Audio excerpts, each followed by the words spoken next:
ओम शांति।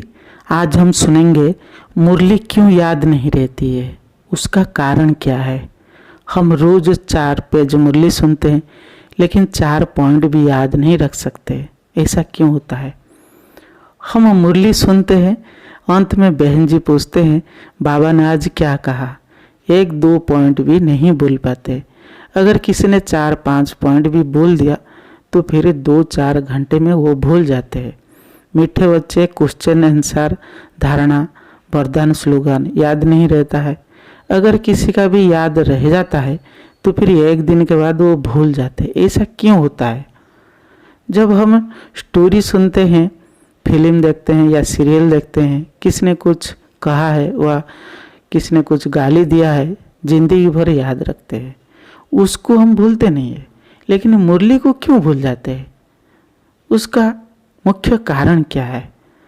उसका 7 कारण है। ध्यान से सुनिए। पहला जो कारण है, बुद्धि रूपी बर्तन मैला हो चुका है। बर्तन में जहर है, जहर में अमृत डालेंगे तो क्या होगा? जहर भी हो जाएगा। इसलिए बाबा कहते शरणी का दूध सोने की बर्तन में रहना चाहिए। पहले बुद्धि रूपी बर्तन को साफ करें, फिर क्या करें? रोज अमृत डालते रहिए। उससे क्या होगा? जब बर्तन में फूल हो जाएगा तो आहिस्ते आहिस्ते जहर भी निकलता जाएगा। दूसरा पॉइंट है, मोबाइल में मेमोरी कार्ड होती है, आपने देखा होगा। मान लीजिए मेमोरी कार्ड 8 GB का हो, आपने सॉन्ग, वीडियो और फोटो डालकर 8 GB फुल कर दिया है। फिर दोबारा कुछ डालेंगे तो रहेगा नहीं ना? क्यों? ऑलरेडी 8 GB फुल हो चुका है। उसको पहले हम डिलीट करते, फिर कुछ डालते तो रहेगा। इसी अनुसार हमारी आत्मा में 84 जन्म का जो 84 GB का जो मेमोरी कार्ड है, बुद्धि रूपी मेमोरी कार्ड, उसको हम पहले क्या करें? कुछ डिलीट करें। डिलीट हम कैसे करेंगे? बाबा की याद से हम डिलीट कर सकते हैं। और क्या डिलीट करें? व्यर्थ बातें, नेगेटिव बातें, शास्त्र की बातें, गंदी बातें। वो जो हमारी बुद्धि रूपी मेमोरी कार्ड है उसमें फुल हो चुका है।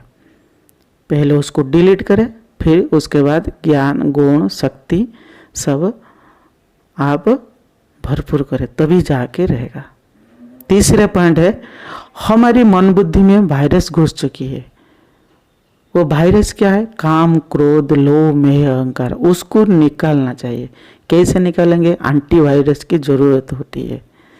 बाबा की याद एंटीवायरस की तरह काम करेगी। फिर जाके गुण, शक्तियाँ ये भी जो हमारे अंदर भरेगी, ये सब अपगुण को जरूर क्या करेंगे? निकाल देंगे। इसलिए बाबा की याद, मुरली के पॉइंट और ज्ञान, गुण, शक्तियाँ ये एंटीवायरस की तरह काम करेगा। चौथा पॉइंट है, मुरली को आप ध्यान पूर्वक नहीं सुनते। ये बहुत बड़ा कारण है। अटेंशन की बहुत कमी है।